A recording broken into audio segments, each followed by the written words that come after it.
Je vais essayer d'être rapide. Intersection Savard-Bernier, dans le quartier M. Savard. J'ai été témoin d'un accident la semaine passée. J'avais déjà été témoin à plusieurs reprises dans le passé que c'était une intersection qui était périlleuse à traverser à l'heure de pointe. Et là, évidemment, ça s'est décuplé avec les gens passent par là pour contourner le boulevard Saint-Luc. Donc, j'aimerais ça que les membres du conseil, de un, soient sensibilisés à ça, puis de deux, peut-être demander à la direction générale de voir s'il n'y a pas un aménagement qui peut être fait d'une certaine façon à cet endroit-là. C'est un accident qui impliquait 3 voitures, imaginez, là. Puis ces 3 voitures qui circulaient, il n'y en a aucune qui venait de la rue Savard, là. C'est ça sur Bernier, sauf que la congestion qui se crée au coin de Savard, bien, ça nuit à la visibilité, puis c'est là que les véhicules sont rentrés un dans l'autre.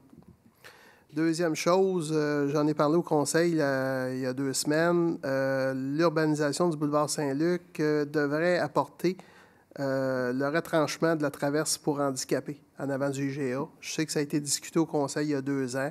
À ce moment-là, on avait mentionné que le ministère des Transports avait dit que c'était plus sécuritaire de ne plus la faire que de la faire. Moi, ça me fatigue parce qu'il y a beaucoup de gens sur la rue d'Aunay. Je suis certain que M. Savard partagera mon commentaire, là. C'est la rue d'Aunay, il y a le 19 d'Aunay, je pense, puis le 29 d'Aunay. C'est des résidences pour personnes handicapées qui ont des difficultés de déplacement aussi en marchette, des choses comme ça. Donc, évidemment, quand ils arrivent au coin du boulevard Saint-Luc, bien, c'est sûr que le chemin le plus court entre le boulevard pour traverser, bien, c'est directement en avant du IGA.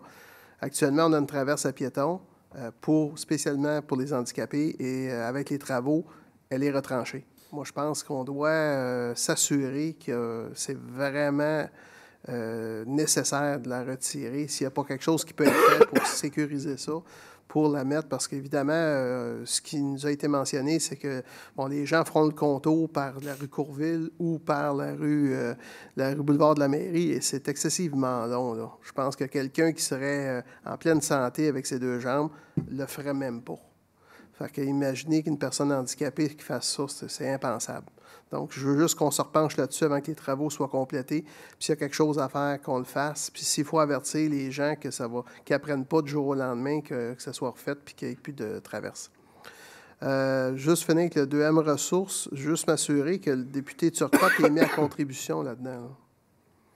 Parce que on parle du ministère de l'Environnement, c'est quand même une instance qui est provinciale. On a un député qui est du bon parti.